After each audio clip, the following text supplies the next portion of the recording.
I greet everybody. Mona no vex when I no say me I no dey read comments. Ime wa gbele wa ta lo e pabare. Mona no vex Wetin make me just come out na this video na see am for my page for there. This video wey dem do yesterday. This Nizedo because he yet in Taleme yet to fiame because he aro why we as Italy ya biare ni like Nizedo yet italo mona no verse don't have time. A video na or see na la dia. A video na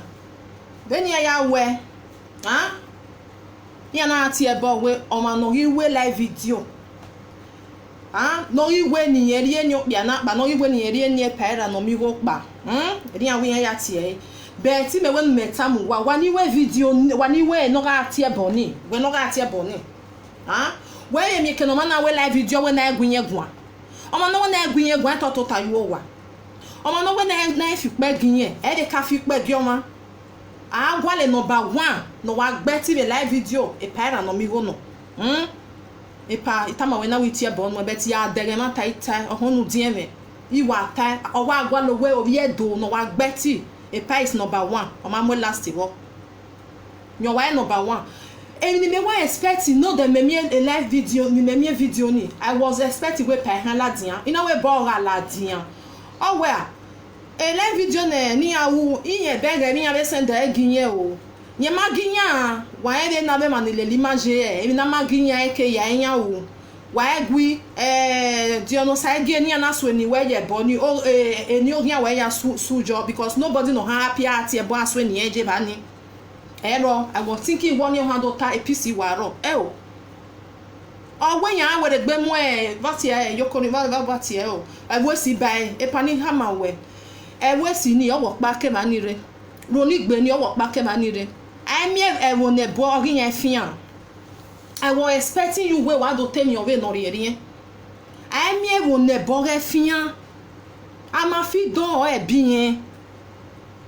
when I we ha mo bogbo wa self e bon ni o we no ta e gege wa khian ya sun we kenu gie o ma mi e bo so we ha mo egbo ma o ga jore ona we kenu gie ni o we o ma nu we ni ya gbe o ma me no o we gbe bo ma ni ade ni e back to sender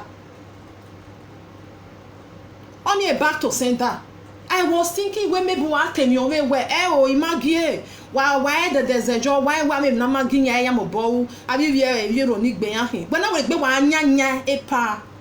e gi bia ka do ati e bo nu me no go we gwa na yen wu ka ti e bo me video no gbe da I ma reply we o me be ni meje odun ati me first second third one iya hin te no gbe bi do vi o we me na vi oyo hu do ha ma we gwa because he gwa ti e bo no one I was expecting you when we wa tell me we a live video no ti ewu JPS Hammer. It me surprise. O mana we mi tata. O ti na la dian do explain that video. Ina one you know when we o ti ogun ana. Emi ne boy ima watch that video for me kede ni wa watch it ba wa la me brain. O we mere mana ni ma do gbe na do we anything. So we re ara die eboni eje. So everybody na make a peace. I was surprised. Ina we o ti e pe na no mi ogun ana. A video ni wale or live video but pay wala don't know what ya wa me live video ni o no we na kwe no o we na wa me pa kan wala dia me because me watching a live video you watch e wa ina wa ya yi wo o wala dia me pa kan me live me Facebook me YouTube me na we ni ge no ta wa go o te me wa dan yo ije me sa do la wo gun me fi ojo na fi gbegbe egun me fi ojo no ma ne gbe egun me fi ojo no ma ne gbe egun no me fi ojo no ma left and right ore ona wa ri ya ni ya wa oro ni gbe epa olopon wuro ni gbe ni me hama o ku no we me ro ku ebo bi agbon ma agba lebo na mu gbo ma o ku ebo ma ni ku na ma ebo na mu gbo ma owo ma omo no ku mu di ana mi ro pa seke epa ni tama we ite bonu but ya tama we no understand because audio mami wu di ene we ume wisdom se me ti bi abeni me wa to ese ne wisdom so we egba mo ni me wa e bie last one we me all wisdom se ne so I just ya mo at all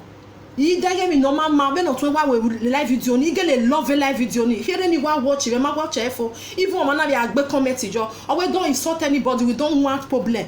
in a way e boy na go na I wa watch e se me na wa fie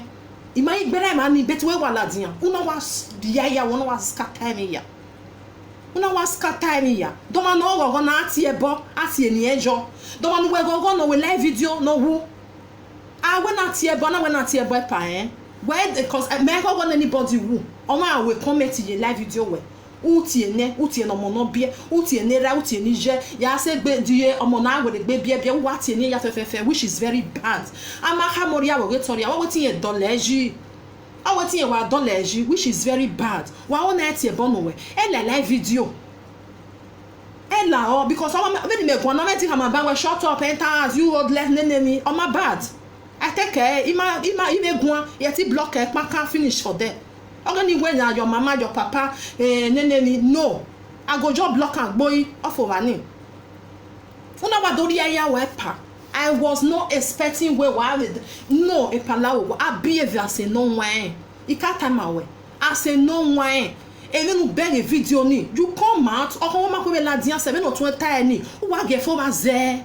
And we made the ladian. Yes. Yokori mode nenemi de wosi de epa we woni mehia we ma we woni mehi I dey gie we nenemi egbe mo okuo we me okuo bi we o ma gu we gun wo atu ebe na utie no mo no bie which is very bad epa wo why number 1 problem ni mame wo why number 1 you are number 1 which is very bad I mean no time where you are right you are not right pa woman right be not one live video ni no deni who get one end ba boy o ma ni di no we ladi an we be do to we are one e di no sage ije ne o ye na me we man no hin you forget it when the boy ni wala di one tiny you know where the boy na ije be no water o wala me e brain o wala me brain you know what fin we wala dion do mo yajo wa ta ni o wu jealous edion e pa ojo lese e motama we because you go no what do me man ya wu no we me na le hon won ye de kon o ya de what de mu me video na we no de any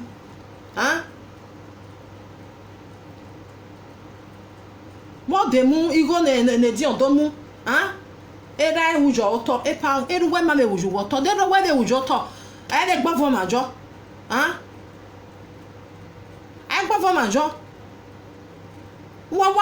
So is this a man now get like 50 years in there be how you want to explode the no matter your egbe ro we no do me we got we she wa ma no see your boss your well dia or not your way e pa we your hand very imagine me hand gbo your hand ka ma we ne ja o da ya gene o ze hen ya o da gene e mo so aho your ho if I made your business me think we be no we de la dio me show we no water here ba ni no I be dio we kana sugar be honey una wala dio do tell ya enu ya no we pe wa ta self ya was ashamed ina wa fien e me watch a video ni gbere ba ni ina wa fien wa tie nera utie no ginje era no ne gine ra gbon ya tie bonne when I have live video when me on net but what you met you when you are in the live video only be say na we higher re oku se ado akpe oku e bon oku o wa e bon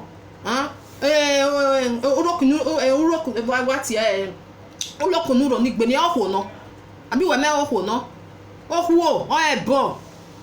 e pala wo wa be nu wa una wa stop do a set stop do ma stop finish a live video yen pay o ma we won ni ahun abe mi me wa go no wa tele show ni wa we dion o wa to le stop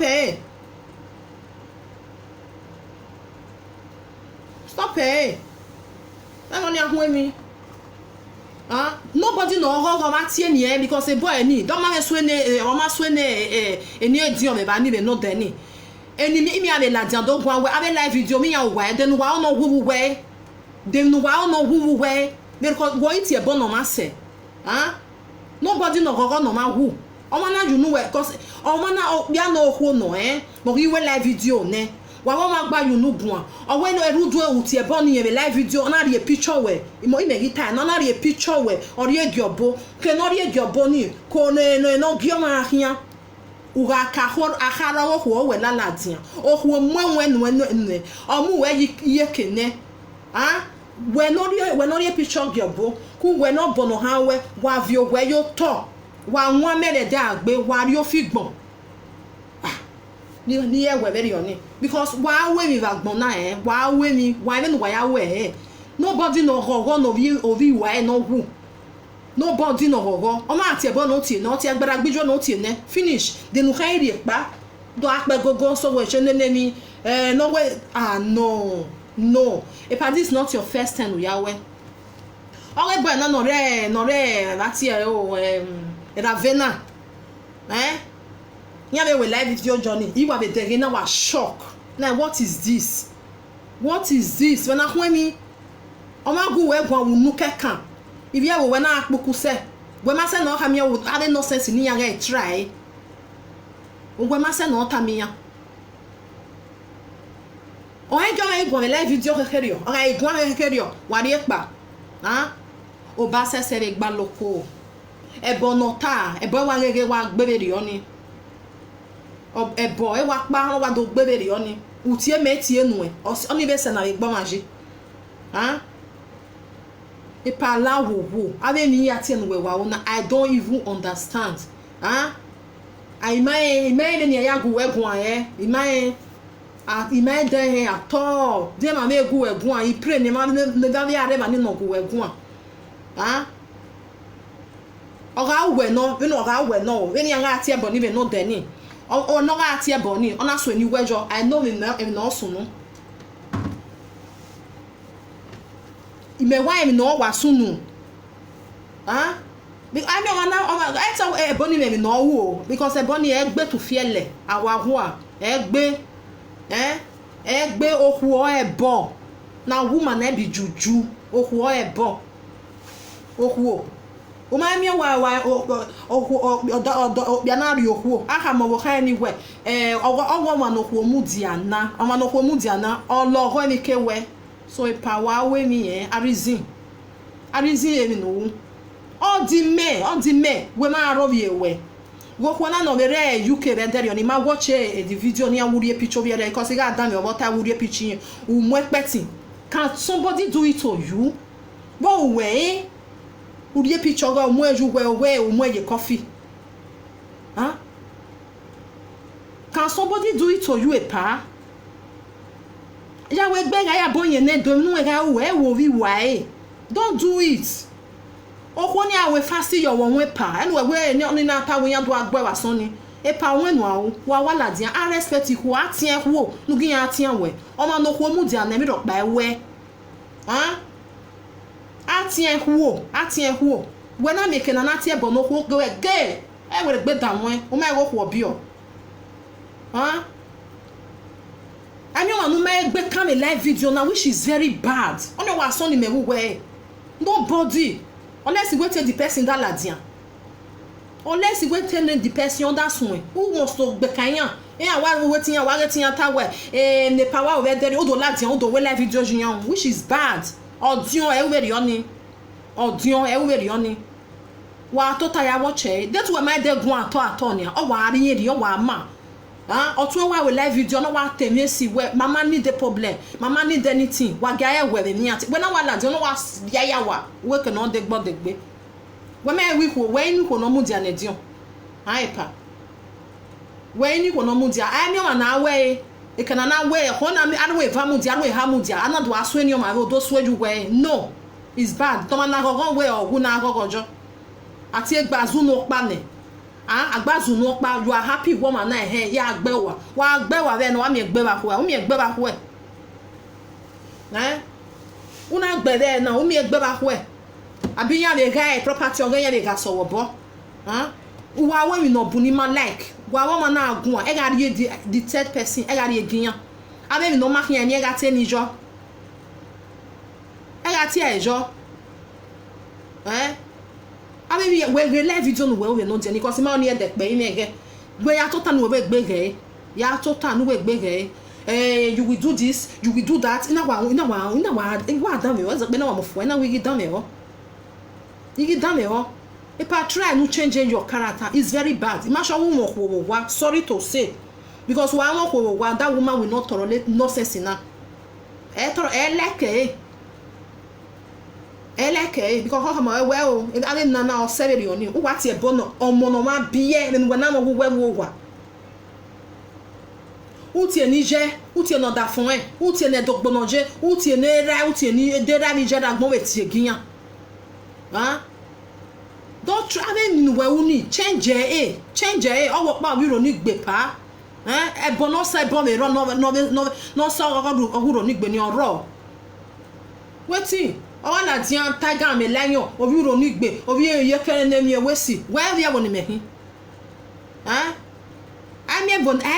ene bo amie uwa bwebo we ru de o we to ma na we wonu wa gbe wa gbon na ebo ni no we ma na wo gwe de wo we ah ebo ne nota o wa na mie we o ma no we oju ta no we na no we gie ni o be ju ta oni ebo ne nota because we wa gba wo ya gbe innocent so uwa gba innocent so na yo na gbe wo we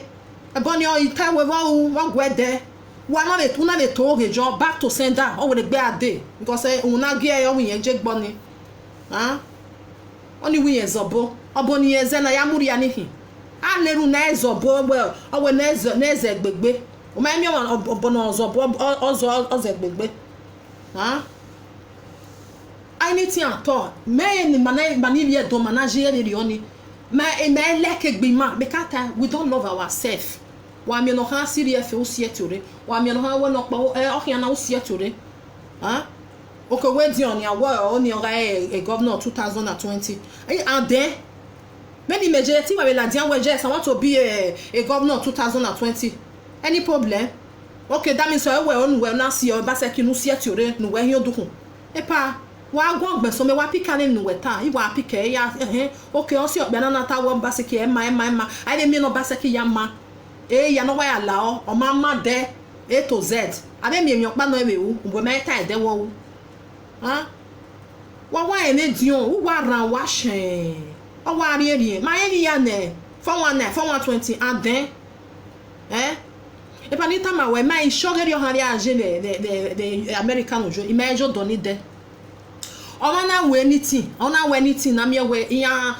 arrest or arrest another see ya arrest and so many boy without a major Germany wait it away you are a criminal who ya like okay Europe man who ya like because a judge o me gbebejo iya egwa lotoy I only matie judicably only atie judicably vitally o man na me ne judge me ta o me gbe mi ro gbajo we wa move wa mu kian Omana is a criminal. You go to jail for it, man. The man will do doni will do wa will do you go for jail for it, Bedian. Wait, because me believe we learn of the Italy, man. All the rare in America will do. It different way. I will investigate that one. Bedian, you cannot do anything. Where to investigate that one? The judge Mahama will investigate. Wow, down where a Beni Yakamia where then you pay for it. Where till and you know where man who do where you investigate on money who you agwa lo toto wa down in Italy e man in Italy yan we matata wa down in Italy you don't try it and the man no real access ni nu yen ka wa mi we o man ni we investigate ni o ha we gini go nu we that is only matter Dani Dani o we gini go na okay omani nuwe gwa lo toto eni o we no ya gwa lo toti yen ye o no pay yen 500,000 ye o no pay yen 100,000 u pay why is there asa e do be wa make na gwa lo toto ma utu lemo without a lawyer makama we oni ahun abe mi abe JJC we ti ateni ma abe ma nepe na be we bo e pa wa like a governor do state o ma be vote we very sorry o ma by vote where because I mean we wa una no e ma by vote where no because wa mo ya be boya fefe no ruro ni gbe wa do mo ade o we do mo ge no ri yoko ni ati e we su do vio bai no my gwa le gbon ni I de gwa le gboni o ma no gele wages emni ye oni ye wu ogbe biere yoto ogbe biere yoto just em na yo ni we o ma na kweta we gemnu we wo se we wa so ni aye enwe no ni age na emni kuhia wo da o na kuhia anu we wa to le mu ladian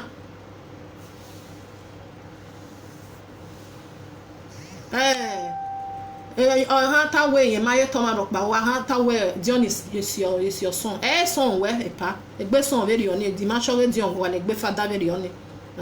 so e Dion wa le gbe fada very oni ato we na verse Dion e Dion e ke mu me were wo gwa lo na kono na no wa we sunu wo gwa lo wo wa gwa lo o ma we dia we na donate na me not ye ana we na help una wa ladian o ma ke ya ta fo nu we ladian ne atapada pa no gyoji ni gbugbu do nu we hengu we gun wo me wo ga bati no e video we ba van we ba kota we jo wo abeg ave nonsense na ge fo very oni da mi ma no ga gu we gun una le ari ori o ma le ri take e bi ka ya we ya ku be live video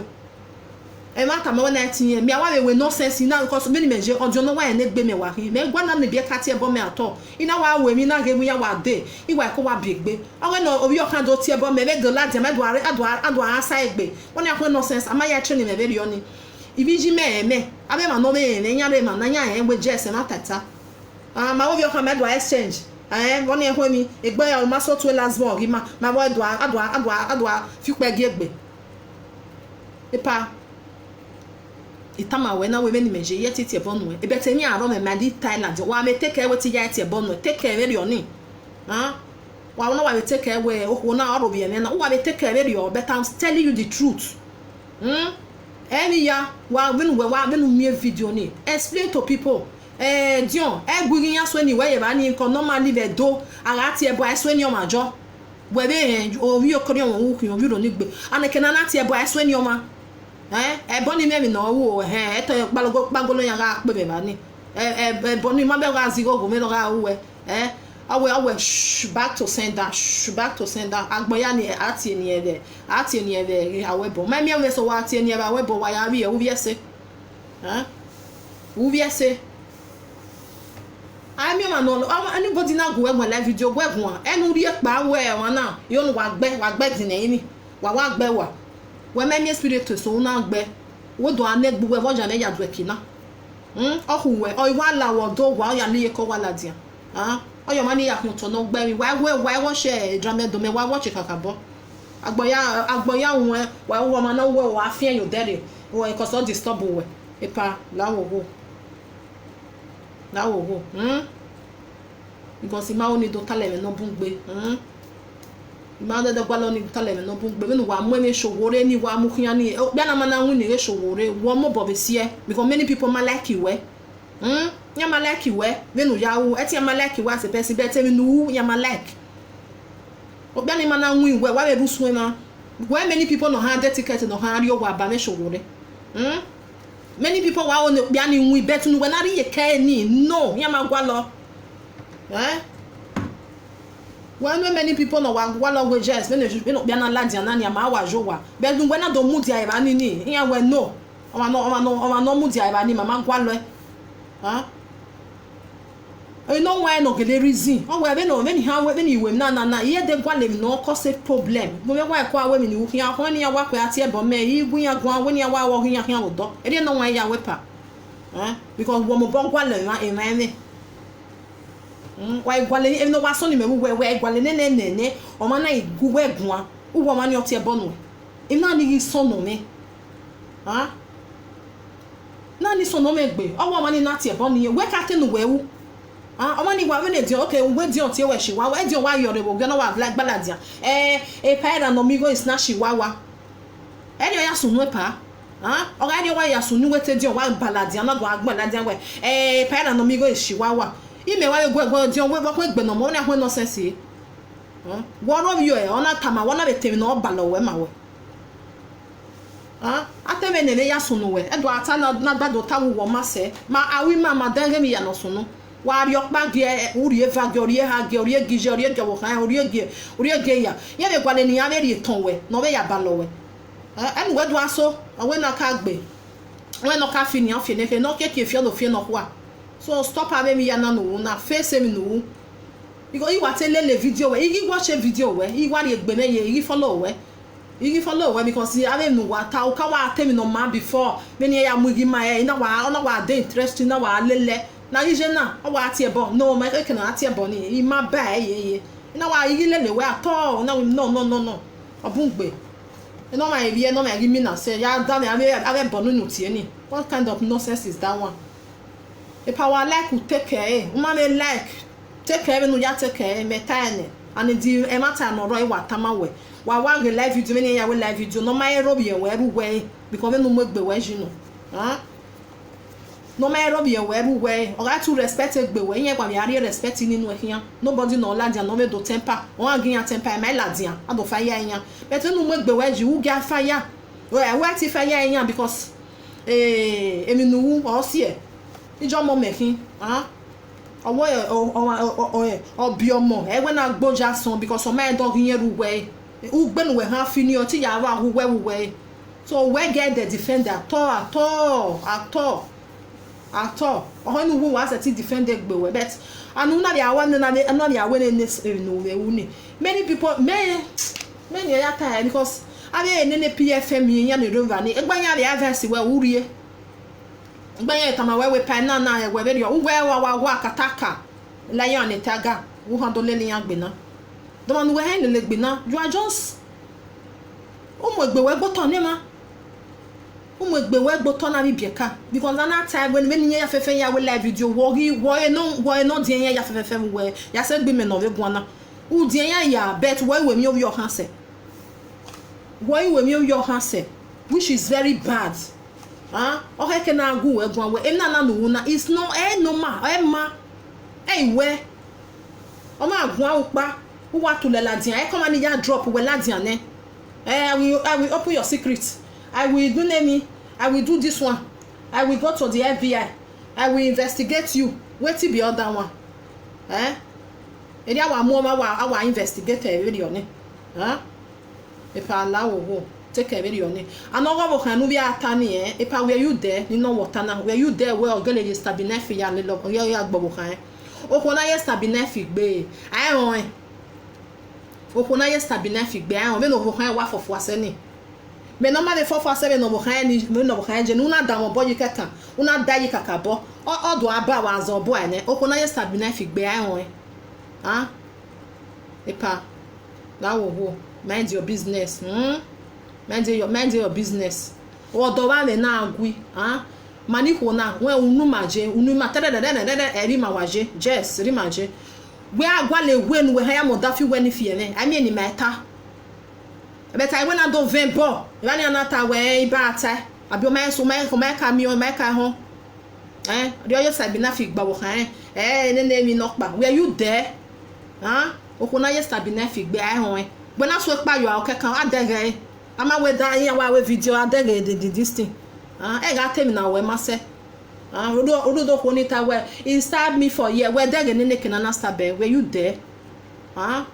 ureba okay can me we pe defended you we no kan na ta na oge no de kena na ye sabi na fi stab you we when I la di ona le do attack I just sabi na fi ya stab o kan you be not there wa temi gbese wa ge wo be na wa gwa be na momo do I ga ta me gbe veri oni o ma na do ta mi me we je so ona stab o kan I de de we no wo kan we no gwa lo ma no beta we no gwa lo ma ogada America na ya mo je prison America ni bo do ni ya de investigate de na so no abeti ya wa vi o me ya mu je gan be woni meje o okon mi na wa bo gba le gbe ban e we oda fo me gba ogbe me so fani ese ge ni o tu e ba ni o ma ga re ba ni a o ka sun no awa mo ma be dio ma mu fie gan ai mu be dio na mu je gan you be not there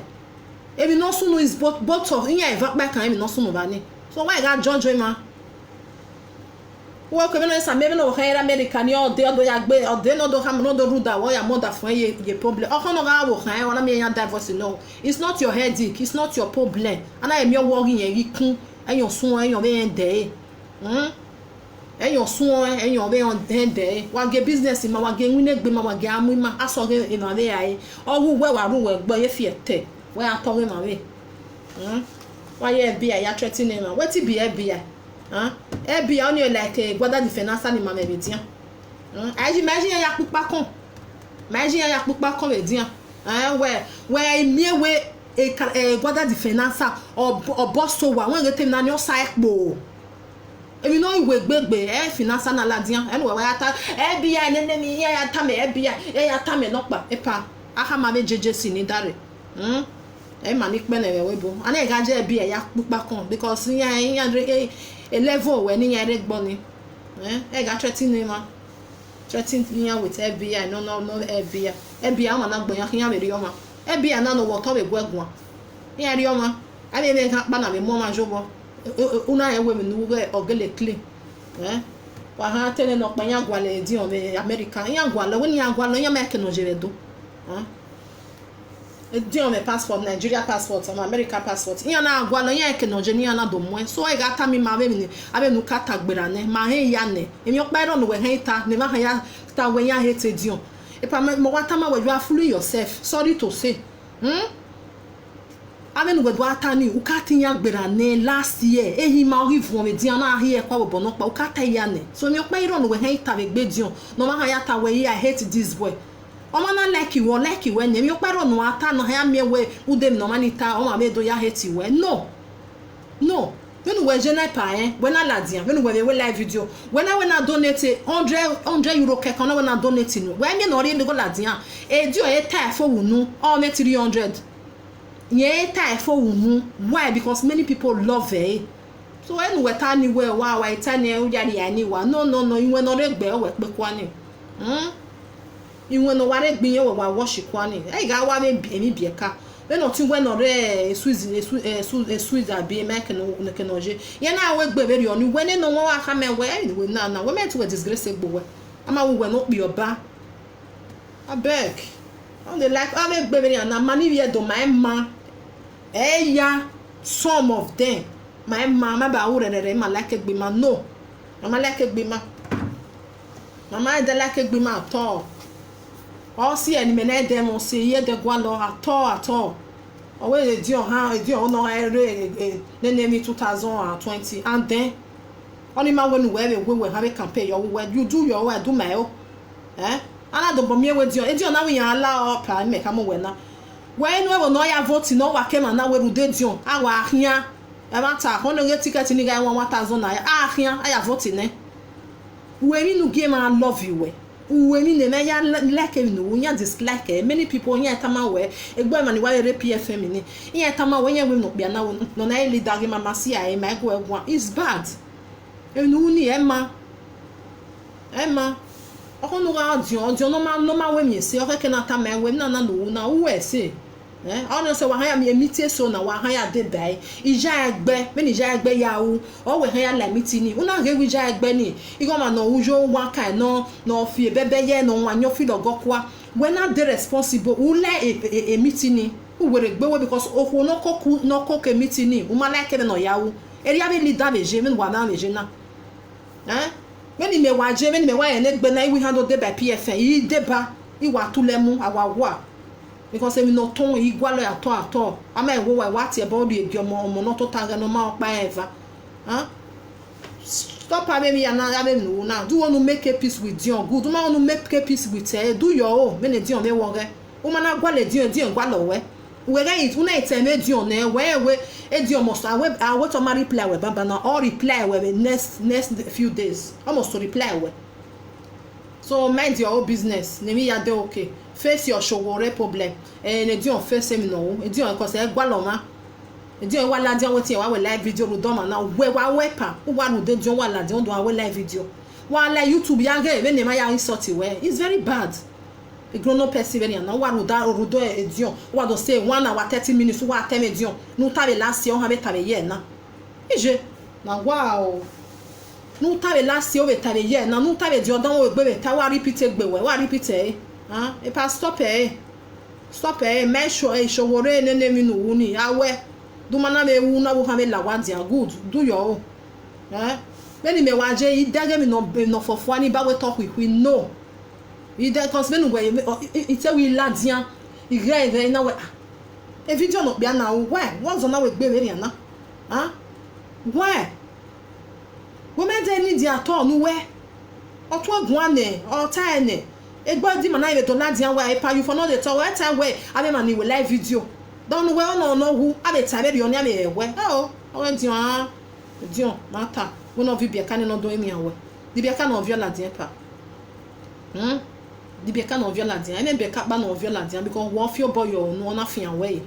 Na one feel boy you ma nu ofin away so gbolo ko fie fo. Na so respect yourself. No get one respect you. Ave no gbera ni amologbe. We mana we very oni. Owu we Dion we tell me na Dion nwa.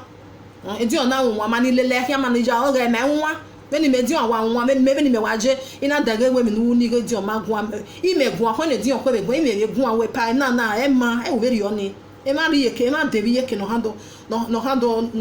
ogwu we gwa.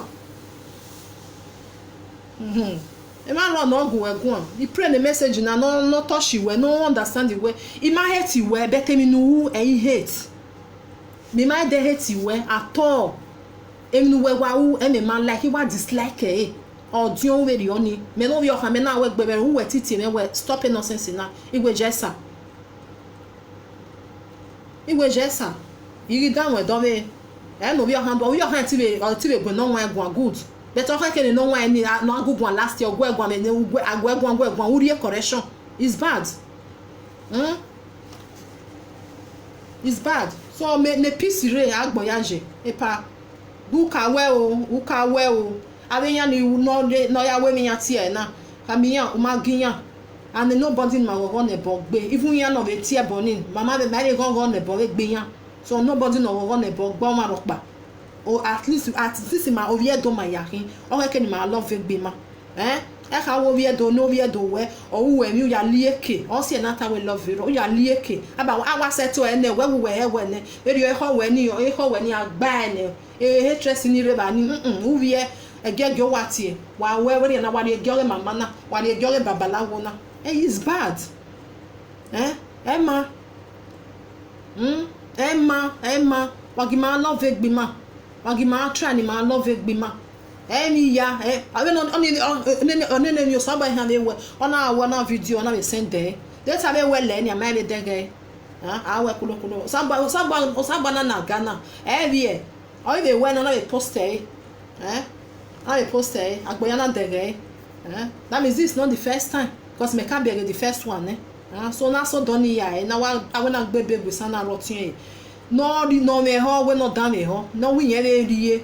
no we yan odi o mana wo no rie ibi e ka yen mata to we yen mujo hun emi ne gba egwa lo mi that is all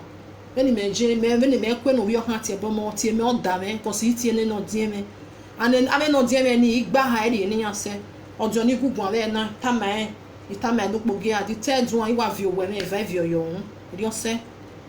me ke tie bo no ma to so iwa respect ni iwa like no ma ri me and ri wa be na ri ni no ojo na we no ma ma ka me we iwe emma o ma ya mi o ma fo ke no se no gbo no we se je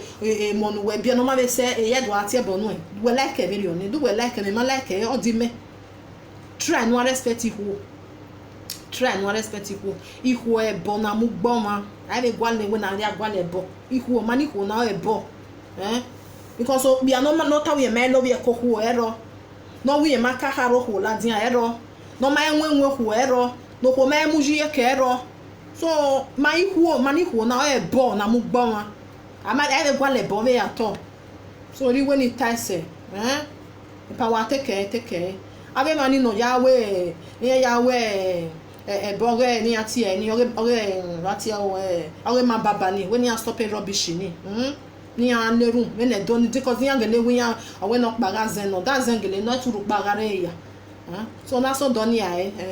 abe bo azenya ki ma be ni an dole we ya ji ge ne ya ye mose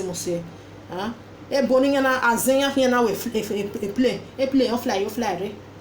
ori ma o na wa ya pin o agbewa na wa pin o no wu e manje which is bad.